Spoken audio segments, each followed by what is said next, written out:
Chaos Dwarf campaigns come in all shapes and sizes, mainly small and smaller, but to cross all three of the legendary lords, which one should you choose? In the continuation of my series, I'll be giving you a spoiler-free campaign overview to help you decide if it's the right campaign for you. Our third and last lord to discuss is Astragoth, leading the Disciples of Hashut out of Uzkalok in the northern portion of the Darklands. If this is your first time on my channel, the way I like to do these videos is by giving you a no spoiler breakdown. I'll boot the game up on turn 1 of the campaign, I'll explain the mechanics of the character in question, show you their skills, quickly show off their research tree, and then give you an overall idea of what the campaign plays like. Keep in mind this is not a guide, but a quick campaign overview to help you decide which campaign to play when the DLC goes live. Feel free to jump ahead to any part of the video that interests you the most using the chapters denoted in both the timeline and description. If you watch the other two videos, you probably want to skip beyond the actual Chaos Dwarf mechanics portion. But also, if you've not yet pre-ordered the Chaos Dwarf DLC, make sure you use my affiliate link in the description to take advantage of the sale. You'll get a Steam key directly from Creative Assembly, and it goes a long way to help support myself as well as my mini Aussies rabbit treat addiction. Lastly, be sure to check me out on Twitch, linked in the pinned comment and description, where we will be playing through a legendary campaign of the Chaos Dwarfs. But let's get started here on Astragoth's campaign summary in Total War Warhammer 3. To start us off, we're going to go through the unique campaign mechanics of the Chaos Dwarfs. Now, I've already got a whole video that breaks this down in pretty big detail, so I have that linked in the upper right hand corner. In this portion, I'm just going to quickly buzz through them so that you know that they're here. And it's just for continuity's sake more than anything. And I'll be doing this on my Astragoth campaign, but it's the same thing on Drazoeth and Zatan. So no matter which video you're watching, it's the same thing. I've just put it in all three videos. So taking a look at this here, we have got three currencies. We have raw materials, which are going to be used primarily to advance your technology tree, the specific technology tree, as well as all of your provinces. You're using this a lot to forward your provincial capital buildings in your towers. So it's a very, very important currency in the very beginning of the game. You've got armaments, which are going to be used also for a research tree, but mainly are going to be used to put anything into the Hellforge as far as increasing your unit caps and applying runes. Then lastly, Conclave, which is again a branch in the research tree, but it is used towards the Tower of Zar mechanic, which is going to help give you a lot of passives and whatnot in your campaign. You then also have labor, which is going to help you out with your workload. If I click this button, you want to make sure that your labor is at or above the workload amount so that you get 100% efficiency to maintain your raw materials coming into your provinces. Outside of that, we have military convoys, which act very similar to the Cathayan convoys. You'll send an expedition of a single lord who will then have, say, like this character has a bunch of Infernal Guard. And this lord will go to this location. We'll click this, hire a master. And they'll deposit, they'll sell the armaments and get labor, or they'll do it for gold and labor, or armaments and labor, whatever it is. All these are different throughout the map. Now we're looking at this from the Realm of Chaos perspective. We do of course do the Immortal Empires video in one big video with all three lords, so if you're waiting for that, that'll be further down the line. But again, just to kind of show you this off really quickly. Then we also have the Tower of Zar. Now the Tower of Zar has its individual levels, in which case will give you passive bonuses towards your campaign, and it will cost you Conclave to take these seats over. The big thing to note with the Tower of Zar is individual seats that you have taken will give your faction bonuses. But if the entire district is taken by you and AI factions, then the entire Chaos Dwarf faction will get the benefits of the district, but you only get the benefits of the seats you hold. To kind of put that into perspective, once that number reaches 4 out of 4, no matter which seats on here you hold, everyone gets these bonuses. Then the seats that you individually hold, you get those bonuses. So if they take all three of these, I get none of them. I just get this plus these three. But as you advance up this thing, you have this conclave at the top, which allows you to confederate either Zar-Nagrand itself, Zatan the Black, or Drazoeth. And if you're playing one of the other characters, the other one that you're not playing will swap into this slot over here. But that is your Tower of Zar that you use Conclave to spend into. You then also have your Hellforge. Now your Hellforge is going to be how you increase your unit caps by expending your armament. And the total number of unit caps in a given category, so missile and infantry, we have 3, plus 1 equals 4, then goes towards unlocking runes in your manufactory. That manufactory gives you more and more runes as you go up this. Looks like it's every 3 right here, but the other one over here is 5, then 7, then I think it's, yeah, so pretty much it's 5, 2, 3, 3, and then 3. So you see how those kind of progress themselves. But you need to make sure that you're spending your armament so that you get access to the troops you want, depending upon maybe the lord that has an emphasis. Drazoith, for example, has a better emphasis on the Chaos Dwarf infantry. Or Zatan the Black, who has better emphasis on hobgoblins, which is not even in here. Or, well, kind of have better emphasis on himself. Or Astragoth, who has a big emphasis on bull centaurs. This then comes into our manufactory, where you select a specific category of units and you apply runes. Now these runes retroactively apply to your units. You don't have to make brand new ones to take advantage of the runes. So any existing unit then gets the rune applied to them. But it's important to note that there is an upkeep for applying these runes. So Rune of Frenzy, I've applied that to all 3 of my units of Chaos Dwarfs, so it costs me 24 armaments per turn to have the Rune of Frenzy active. If I were to add the Rune of Sundering, that would make the total upkeep per soldier at 20. So there'd be 20 per unit times 3, so that upkeep would then go to 60. So it is a little bit more of a complex system. It does require a little basic math, but thank God it shows it all right here for you. But it will also give you stuff like sundering attacks, immune to contact effects, causes fear, physical resistance, glittering scale, spell resistance, charge reflection, plenty of things that you can do with that manufactory. But those are your big mechanics with the Chaos Dwarfs. The other thing I do want to quickly touch on is that your provinces are divided into one of 3 settlement options, I guess you could say, because you can even do this in what would be the provincial capital. You have the tower, which can only exist in a provincial capital. You have a factory, and then you have an outpost. If you jump into the building browser, you'll see that the tower is your big, bad, scary provincial capital with all sorts of big buildings. And it costs raw materials for infrastructure buildings and armaments for advanced military, as well as raw materials for your settlement buildings, like I said earlier. When you jump into a factory, it'll cost raw materials for the settlement buildings and for infrastructure. And again, advanced military will be your armaments. But your factories will take raw materials and make armaments, or gold, or you can just increase your raw material output. Versus an outpost, which will not cost you any raw material whatsoever to build buildings. It's all gold here, right? But you can see that this will produce raw materials and increase your workload, or this will just give you straight up income, or this one will help out with campaign line of sight and control. So you basically want to make these throughout your empire as the campaign sees fit. Personally, and I know this is not a guide, but I like to do like a 2-to-1 ratio of 2 outposts to 1 factory in the early portions of the game. So those are all the quick campaign mechanics here for the Chaos Dwarfs. You do also have the labor economy, which is, like I said, you're balancing out these workloads to make sure that you have 100% efficacy or efficiency. You do that just like that. You pay the money and it's done.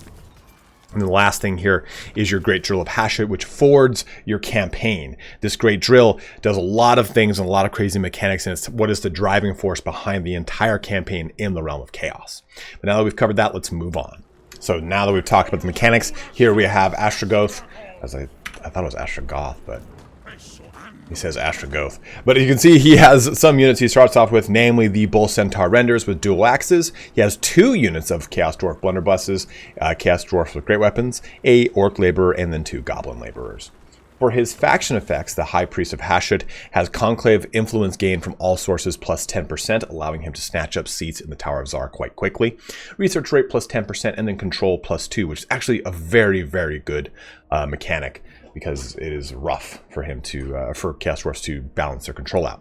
For suitable climates, he can pretty much go anywhere, as with all of the other Chaos Dwarf lords. So frozen, magical forest, wasteland, mountain, ocean, chaotic wasteland, temperate island, savanna, desert, and jungle. For his skills, you can see that he is a tanky lad with 130 armor. He will never get a mount because this is his mount. His glorified baby carrier.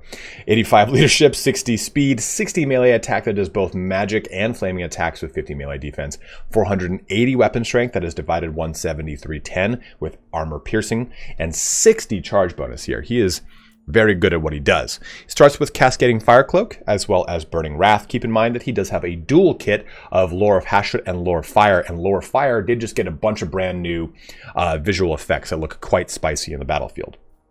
He is immune to psychology, he gets Wall Breaker, and he has Mechanical Overdrive here, which will increase his base weapon damage and melee attack for each, or with each kill made by the unit. So that is a pretty nice little passive bonus that he will always get. And he has Contempt because he is a Chaos Dwarf. Also, he's got Siege Tacker. I said Wall Breaker, Siege and Tacker should have been implied, but just to say it. Then, of course, Missile Resistance 15% and Fire Resistance 35%. His trait is Mechanical here, which gives him that Mechanical Overdrive ability, but also Casualty Replenishment rate of 5%, which we've talked about many times, is very, very good with the Chaos Dwarfs because they do suffer from very low Casualty Replenishment rate in the beginning portions of the game. But then he also gives a ward save of 15% for Bull Centaur Render units. And I'm going to show you how disgusting that can possibly be. In addition to that, he has a lot of skills. Let's go through them. Blue line, typically standard fare, nothing crazy here. And then his red line, and if you've not looked at the other videos, just to quickly talk about this, the red line is divided up with Hobgoblin Infantry, and you then get your Chaos Dwarf Infantry, all of your range units, both Dwarf and Hobgoblin. Then you get all of your War Machines minus the Skullcracker, then the Bull Centaurs, and then all of your beasts, including the Skullcracker. Then into Rally, lastly, Standard Die. For his yellow line, it's nothing special, just ends with Deadly Onslaught. For his casting, you can see that it's a dual kit, so he gets Burning Wrath, Cascading Flames, or Cascading Fire Cloak, Ash Storm, Flaming Sword of Ruin, Hellhammer, Flame Storm, and then Greater Arcane Conduit, as opposed to Drazhoath, who only has Arcane Conduit. Then for his actual cool line, he gets Basalt Body here, Winds of Magic, Power Reserve, and Power Reserve minimum increase, and then per turn increase. Master of the Conclave is Diplomatic Relations here, and also Allied Recruitment cost is reduced. The Architect of Evil is going to give armament cost minus 25% for increasing capacity of Bull Centaur units. That's going to be the name of the game, old Asti here. And let me tell you, it is a brutal name of the game. My good friend Indie Pride from Milk and Cookies Total War has a really cool video where he shows how deadly these guys can be. And they're probably the best unit in the roster, I'm not even going to lie. They're pound for pound so strong, so destructive, and the fact that you can give them innate ward and all upkeep reductions of AP. We're going to go into the research and everything in them a little bit, but they can get really out of control. But then he gets Piercing Intellect to give him a bound spell, Burning Wrath, that is outside of his Winds of Magic for 3 uses, which is very nice. Infernal Lord is going to help out with the hero capacity for all heroes, and then increase the hero and Lord recruit rank +3. There is a technology too that gives you +2, and there is a building that gives you +2. So you can pump out some very good Lords and heroes very quick in the campaign here for Astragoth, and that's really Astragoth, and that's a really sick ability. Now, Drazhoath gets an ability that allows him to reduce the Winds of Magic of Flames of Asgore. Astragoth gets one to reduce Hellhammer. Now, it can be debatable about which one's better. Hellhammer is very, very good, but basically you're reducing the Winds of Magic cost of Hellhammer by 6, and Hellhammer's default wins is 16. So you're bringing that down to 10 with just this ability. And if you upgrade Hellhammer, you're reducing that a further 3. So Hellhammer will cost you 3 Winds of Magic when fully upgraded across all 3 of these points invested into his skill line. That is stupid good because it is such a good amount of destruction that you can throw out. Also, you can get a really good discount on the upgraded chance of it going down to 18 on the base, with this bringing it all the way down to 9 Winds of Magic to cost an upgraded Hellhammer. It's very good, very cool, very bueno. Then he gets his top line for leadership, a spell, and missile resistance, and mentor, of course. Now, for quest items, he is the only one that does not get a set, but he does have 2 nonetheless. Stone Mantle here, increasing his physical resistance, but reducing his speed as he takes damage, gives him a 10% ward and a miscast base chance minus 10%, which is nice. Army ability here for, his ability for Black Hammer of Hashut with the Black Hammer of Hashut gives him flammable, I laughed so chuttily there, like, I'm so funny, but base weapon damage plus 50%, AP E plus 50% onto that too. Control +1 for all provinces, and if you're keeping count, that's +3 now with him. And then 15% weapon strength. What's nice about that control is usually these abilities are local province, local region. This is just all provinces. So he will always have a +3 to the control on this character, which is very, very nice. Let's move into some research now to talk about how some of this stuff can really stack together. So with the technology tree, we have a lot of things that can really layer really heavily. And I've gone through this plenty of times. You know, it's divided into these 3 categories that you'll use: armament, conclave, or raw materials for certain technologies within. Well, let's just type in ward here. So if I look at this, okay, now my character has an additional ward save on top of the ward save he already has. So that's a great ability that he gets advantage of. If I type in Lord Recruit, jump into sorcery, finest leaders. Okay, now my Lord recruitment rank gets a +2. Go into industry. Oh, this is for the other characters. It doesn't. I don't know if this actually counts as lords. Lord recruitment rank +3 for convoy overseers. So if anyone knows the answer to that in the comment section below, I do not know if the skill that Astragoth gets and this apply to the overseers. But if it does, still, you're getting overseers that are very, very high rank. But nonetheless, you get that Lord recruitment rank +2 and hero recruitment rank +2. That goes in conjunction with this ability here. So that brings them up to a total of +5. I'm going to go ahead and click on this and look at this building. That brings them up to now a total of +7 recruitment rank. And you don't even need to get this to tier 4. You could just go to tier 2 and you get that right there. That giving you a total of +7 to Lord Recruit and Hero Recruit rank. So very, very spicy combination. Now, of course, the biggest and most important one here is the Bull Centaurs. So Living Metal is going to increase their armor by 15 and their melee defense by 5. Then Temple Training is going to reduce the armament cost for increasing capacity, give them perfect vigor over rank 7, and melee attack +5 for all Bull Centaur render units. Let's now take a look at his red line, because you can really go to town here. I think it's Crushing Charge. Yeah. So now you're going to get weapon strength +12% and charge bonus +9. And remember, we get Architect of Evil, so upkeep reduced, armor piercing damage. So you get so many bonuses into these Bull Centaur renders. And their standard upkeep is quite pricey at 362. So you are reducing it a substantial amount by 20%, and then taking advantage of any other technology which will help you out with upkeep. This one being one, this is only for hobgoblins. So yeah, this one reduces it by 5%, and that's tower patrol buildings, which is a nice one too. If you didn't know this, they get a building here that even at the bottom level, upkeep -5% all armies in local province, but you have to be in a local province. So you can really see how you can take advantage of some really disgusting mechanics with the technology to make Bull Centaurs really, really out of control. But there's even more to take a look at in the Hellforge. Before we look at the Hellforge, I just want to quickly show on the Tower of Zar these 2 seats. The Grand Reaper, which is going to have unit capacity +1 every 4 turns for a randomly chosen Bull Centaur, Kadai, or Flying Monster. That could really work to your advantage. And this one, upkeep -1% for each military seat claimed in the Tower of Zar. This, of course, would just help you out with the very substantial increase to, or decrease to upkeep that you can solidify for your Bull Centaurs. But let's go back over here now to the Hellforge. And we'll go to Manufactory, and we will go to the Bull Centaurs.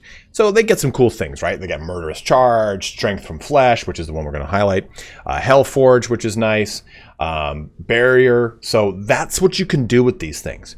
If you get Strength from Flesh, which is a regen, right?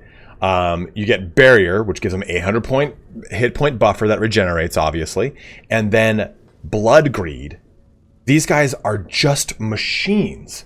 They can have a huge AP, huge charge bonus, huge melee attack bonus, in addition to being immune to psychology.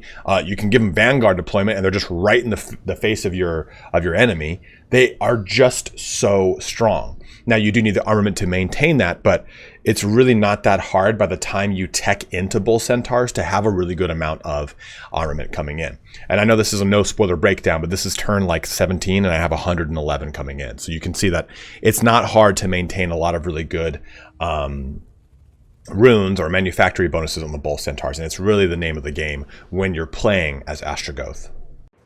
So now that we've taken a look at all these things for Astragoth, the question is this campaign right for you? Is this the one that you want to play? And the style of campaign for this character is not reliant on any kind of mounts. That's the other two. The other two have those mounts. They're going to be going to town on things. He is, right out the gate, a very destructive little mecha robot of destruction. He goes to towns on things and just puts it in the hoop like slam, get ready for a space jam. And that's a lot of fun. You really capitalize on using bull centaurs. That is your big focus. And if you want to have essentially the cavalry army for Chaos Dwarfs, then this is the character you want to play. I mean, he has a lot of really awesome abilities with his buffs to every single thing that you can do with bull centaurs, and it gets just completely unhinged. You can have a doom stack of these things ripping through Cathay, or trampling down Kislev, or riding through the Northern Chaos Wastes, however you want to play him. And I think that's the kind of big thing too to take a look at. With his actual start location in the realm of chaos, ranging far and wide is pretty easy for him. Drazoeth kind of has a very smashed up start position in that he can go wherever he wants, but it's up against the edge of the map. And Zatan is right here in the middle of everything, so it's a little bit harder for him to maneuver. But you start right here. You can just go north, you can go west, you can go northwest, you can go southwest, you can take over the World's Edge Mountains before Zatan can. You have a lot of really cool things that you can do, and the Bull Centaurs give you a really good mid to late game punching power, which is really nice. And that's kind of something that he shares with Drazoeth. Drazoeth has a lot of his benefits come online more mid and late game and less early game, where Zatan benefits from them kind of just like as a stable baseline across all game. So take those kind of things into consideration. You might find that with the Chaos Dwarfs, in all three of the Legendary Lords, it's a slower start, but it's an explosive mid to late game in ways that no other faction can really match, in my opinion. So is this the right campaign for you? Do you want to play a cavalry guy who's just smashing through stuff? Then it is definitely the one for you. But let's take a look at how this looks on the Immortal Empires map.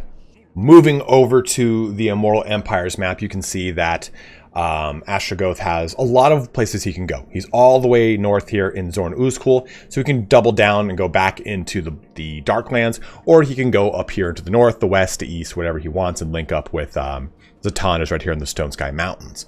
But you don't really have a lot of legendary lords that are directly next to you. You do have Grimgor over here, and you have Azag right over here.